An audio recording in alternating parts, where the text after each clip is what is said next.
Hi, and welcome to Earth Angel Activities, where I'll be doing a reading for you all today. If you need to get in contact with me or if you need a reading, my information is in the description. As always, we will start with a quick cleansing prayer and then we will hop right into the messages. Thank you. Thank you, Most High God. Thank you, Divine Mother and Father. Thank you so much for our angels, ancestors, and spirit guides. And thank you so much for each other. Thank you so much for love, mercy, grace, peace, forgiveness of each other. Thank you so much for love in a space where there was none before. Thank you for the feeling of relief. Thank you for freedom. Thank you for comfort in your name. We thank you so much. So it is. Ashe. Forgiveness.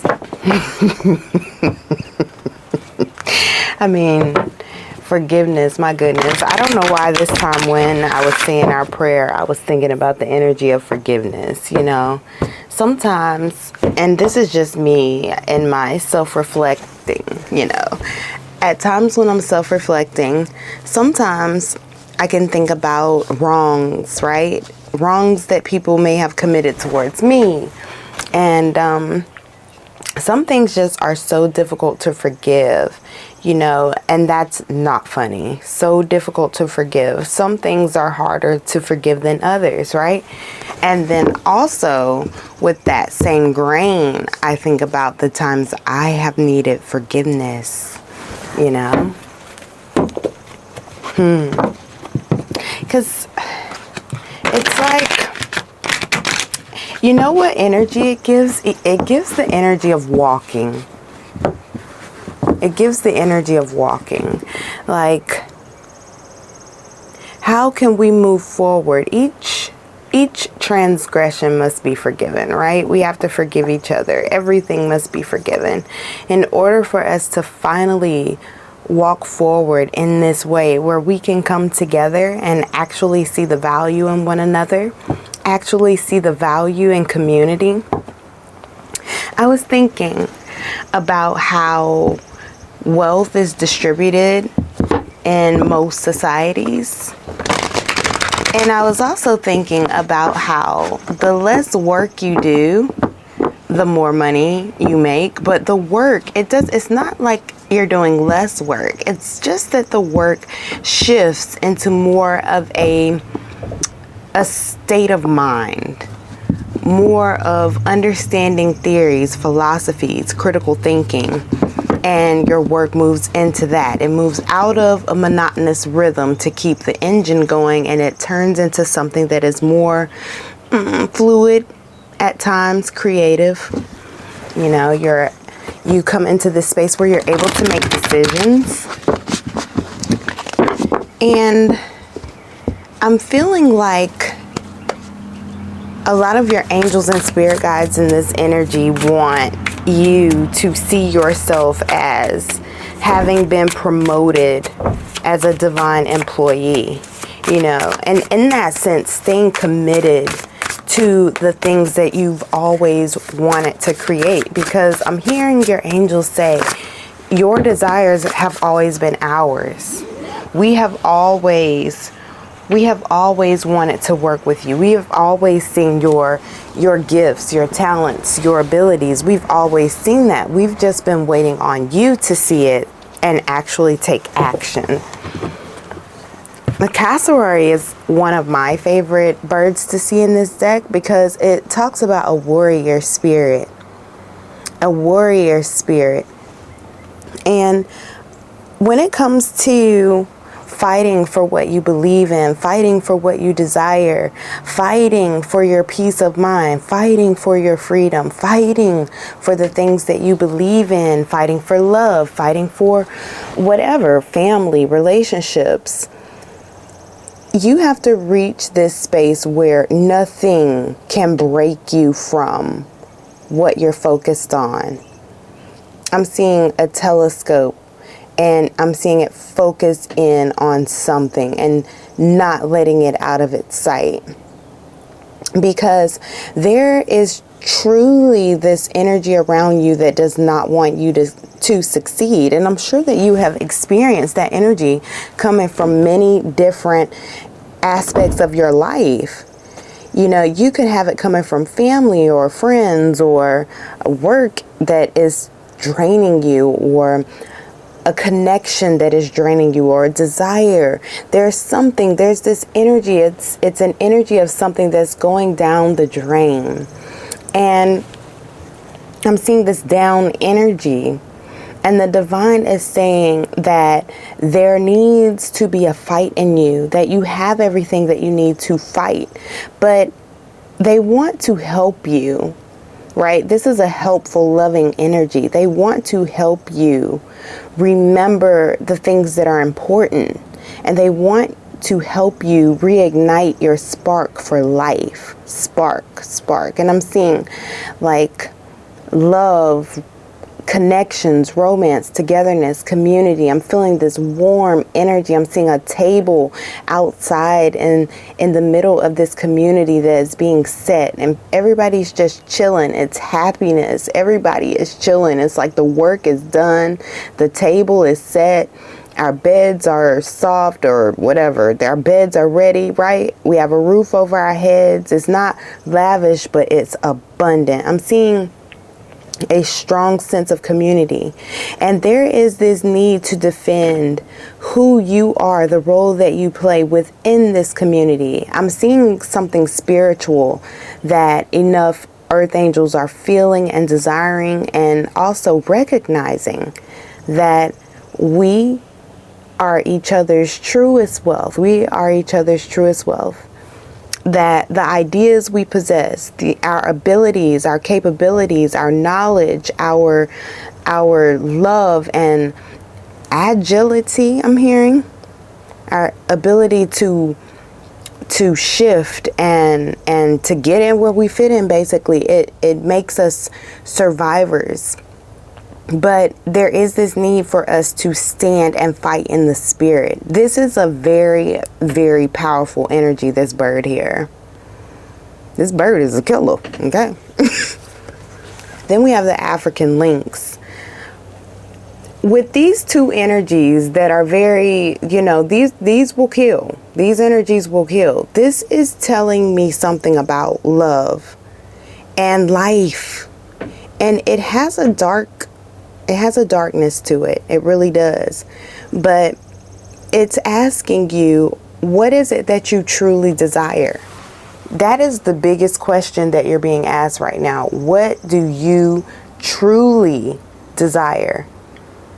What do you truly desire? What is it that you can see yourself going for, focusing on?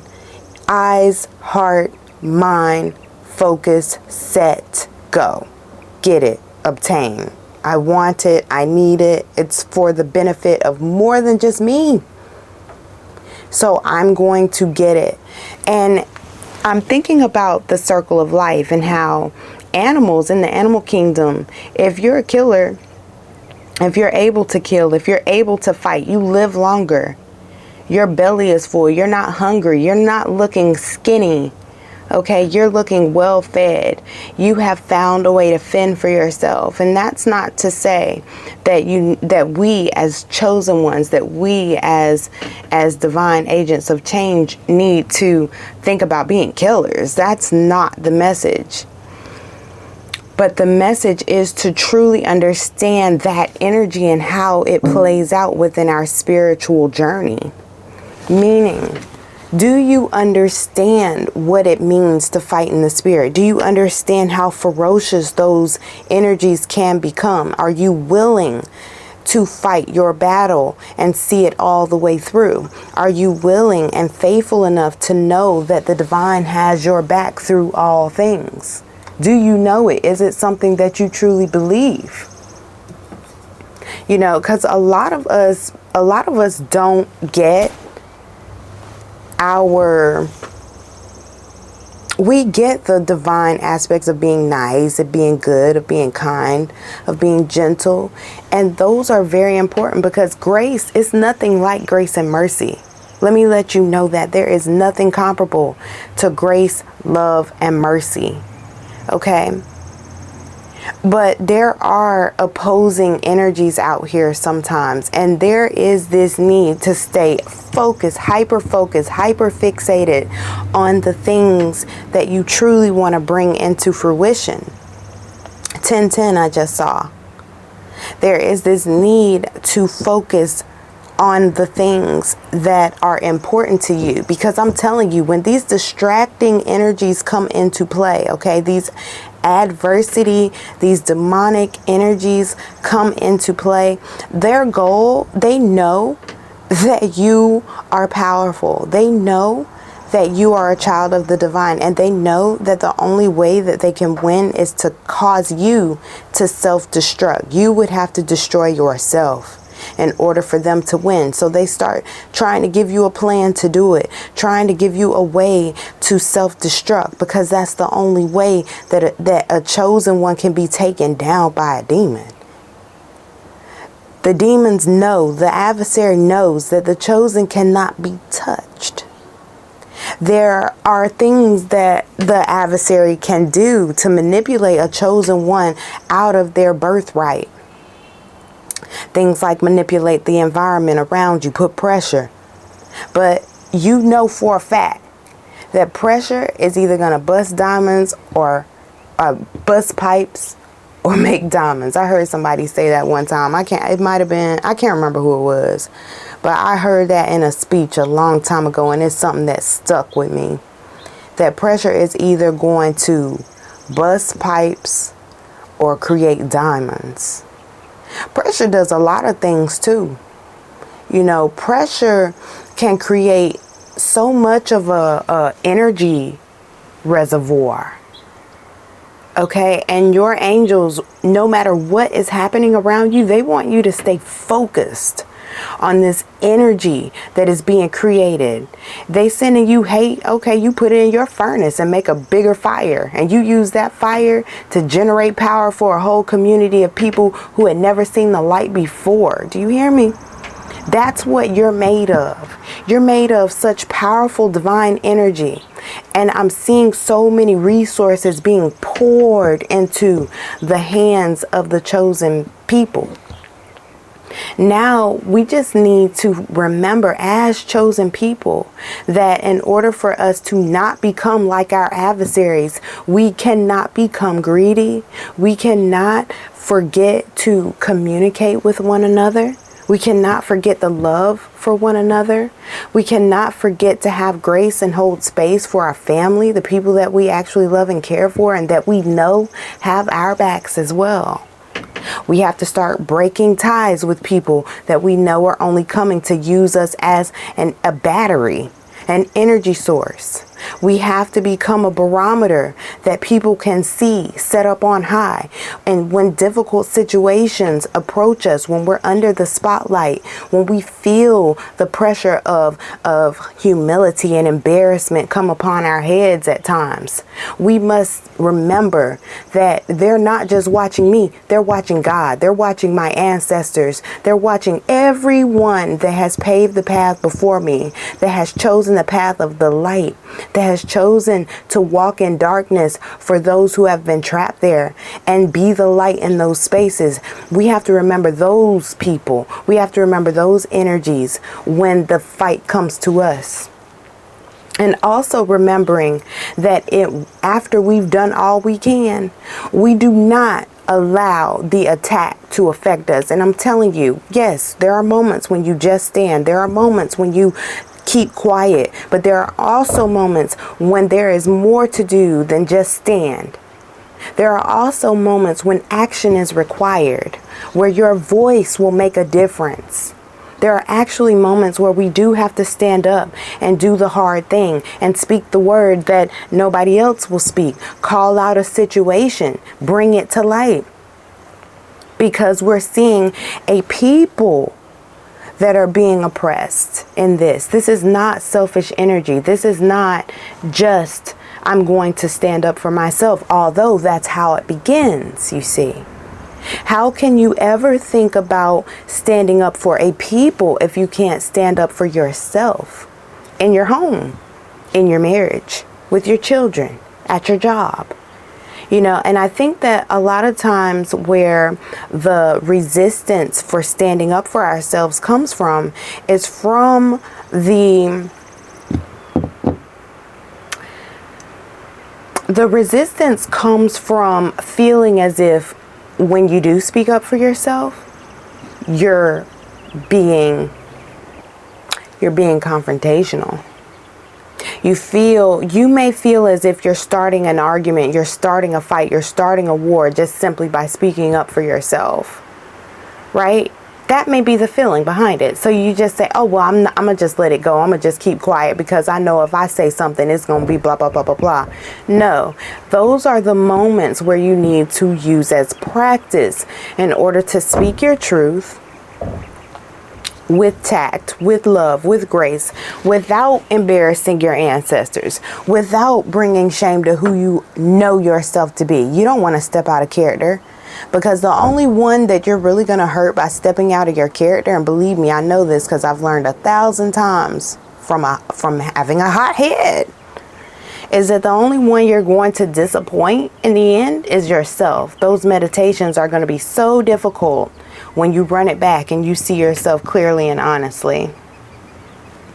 You know, but there is this call for you to learn how to war in the spirit.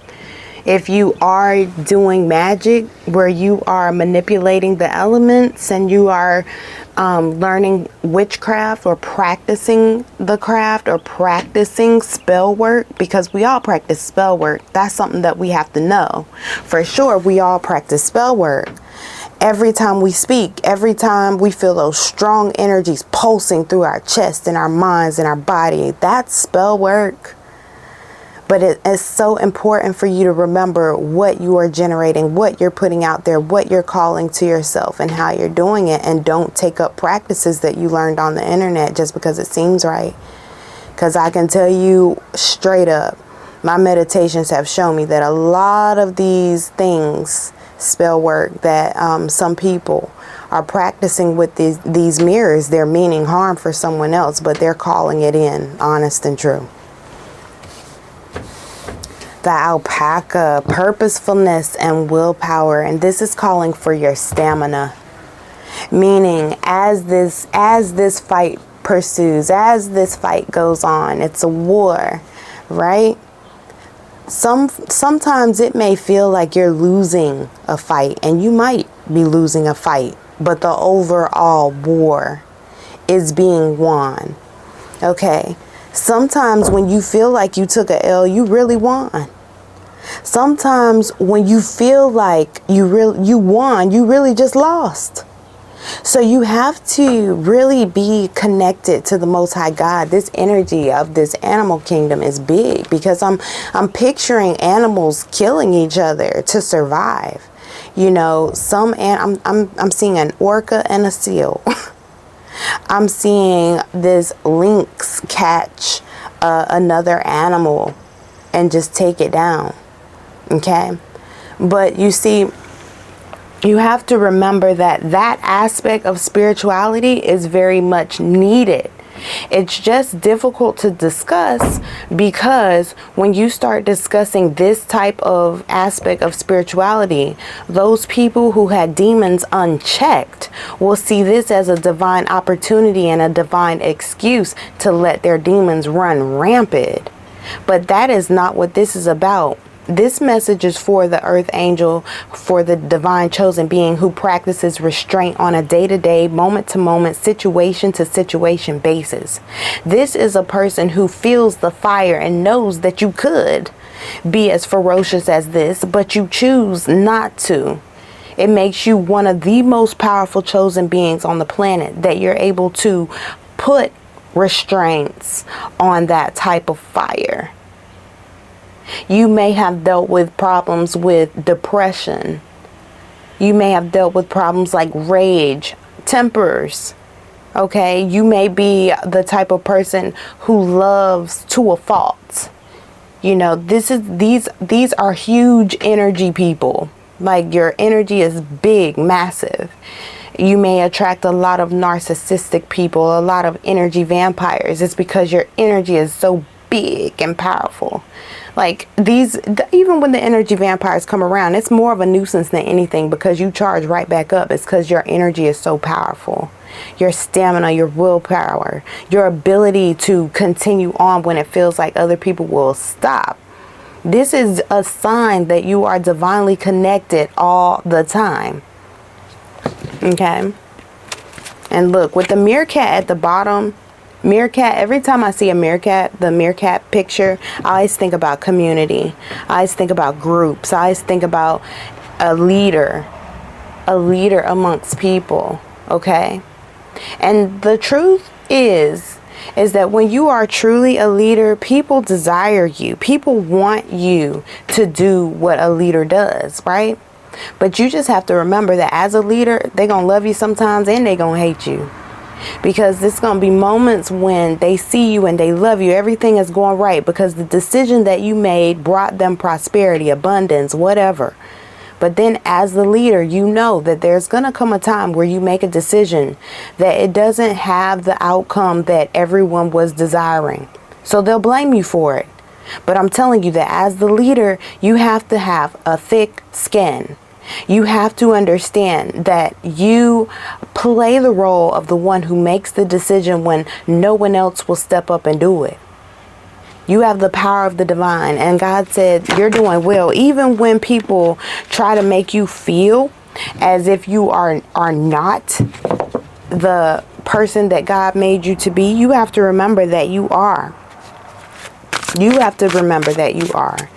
And dust yourself off, get back up and get back in the position of being a leader. Because a true leader doesn't lead because they want to. A true leader leads because that's what they were designed to do. That's all they can do. A true leader, even when they don't want to lead, they're leading to some capacity. It's just what their energy does. It's who they are. It's what they were born, made, created to be, to do. So you can't even help your role. You're going to have opposition with management, other leadership roles who they've been appointed or they've been titled to be a leader, but you have been appointed by the divine. And they see that and they're jealous. But that's when you have to keep your focus on divine things. When those pesky energies come up to test you, you really have to keep your focus on what's important. Don't let them have it. Don't let them have it. Not like that. They can have some, but not like that. You see? And I think this is a great way for us to end. I'm going to get us one more card, but I think this is a great way to end with the dove. Divine messages. And for it to have motherhood up here, and I'm hearing the mother is here. The divine mother is here. The divine mother is comforting you and loving you and giving you grace. But I'm also hearing that the divine father is also leading you with love. Leading you with love. And they're asking that you follow the advice, the divine advice that you've been given. Because I'm hearing that you've been given a lot of advice, that this is only confirmation. Some of you have been also receiving this understanding of this historical, sacred, old knowledge that exists in your bones. And some of you have been calling it forward. Your angels and your spirit team have been helping to bring it out. Yeah. You've been calling it forward. Your spirit team has been helping to bring it out. Let's see. One last message for you from the Angels deck. This is a time for spiritual war. You know, the timidness, it has its place. The ferociousness also has its place. Ferociously declare to the enemy, right? And we're talking about spiritual enemies. When they come up in your mind, you have to tell it to go. Use your sacred voice. Tell the energy, tell the thought to go. That's how you ferociously fight, like these animals in the spirit. In the spirit, you must fight. just as ferociously in order to stay alive mentally. And we're talking about a spiritual thing. You understand? Yes. You know. You have a divine gift inside of you. You're literally carrying a piece of the divine. If you thought of it like that, you would understand when to speak and when to be silent. And it's something that we all learn. It's a practice, you know. It's a practice. It's like they call medical. You're practicing medicine. You're practicing witchcraft, right? It's a practice, y'all. I even think it's even very much of a big message that we even say practice medicine, practice law, practice spirituality. You know why? Because practice is something that you do religiously. It's something that as you do it, you grow, you learn more. You know, and you're learning. Yeah, I am a child of the Most High God, but I'm not going to let anybody step on my toes and just pretend like I didn't see it every time. You know, I'm going to start calling things as they are, with tact, with love, without disrespecting who I am as a child of the Most High God, and actually standing in my power. I'm standing in my power. I'm going to show you a little bit, just so you know, that I am a powerful, abundant child, resource of the divine. I am that. And I will be, I will be real with you, and remove yourself. Everything doesn't have to be a power struggle. After you call it out, somebody want to go back and forth with you, it's done. You've already said what you've said. You've already declared your space, You've done what you needed to do. You don't need to stand there and go back and forth. It is what it is. You called a spade a spade. Look at this. Angels of healing are with you. It's a number 2. And we were talking about medicine, right? That is important because this is the symbol that I was seeing in my mind. And I was hearing God say that all things are not as they seem, that there's a lot of alchemical energies that are around us that are hiding in plain sight as companies and all this other stuff. And your angels want you to be more real with yourself about what you are capable of as a divine chosen being. They want you to trust more the downloads that you're receiving from the divine. If you're not hearing it clearly, they want you to fast. They do. They really want you to fast, even if it's just for a specific time during every day. They want you to commit to your spiritual practices and stop acting like your spirit and your soul do not need something from you. That was really strong. And look, these are mirroring, these look very similar, these images do. This says trust the guidance that you're receiving, and it's a number 35. Okay, Archangel Uriel has blessed you with a brilliant epiphany. I am also present to clear away your worries so you can trust your divine guidance. Yes, turn that worry into power. Turn that depression into an engine that you can wield as a vehicle to take you to where you need to go next. These are energies that you're dealing with, my friend. These are big energies that you are dealing with. Number 7, change is coming. I am here to guide you through this exciting transformation. This is a time of joyous opportunity. Yes, I'm telling you, you need to keep your focus on your opportunity. Do not let these pesky energies that are trying to rob you of this opportunity cause you to self-destruct. Know who you are. Know who you are. Speak against things. If you don't agree, if you don't like it, it doesn't matter how many people, everybody in the whole wide world can be telling you that it's no. But if you hear God saying yes, then that's what it is. And I want you to continue to breathe a yes into your spirit wherever you need that yes to be. Continue to allow God to work miracles in your life wherever you need those miracles to be worked. It may seem impossible, but who cares about impossible? That just makes the miracle even greater when it comes. Ashe. Ashe. Well, I hope this message has been of some assistance to you at this time. If it has, let me know. And we'll talk again soon. All right. Bye.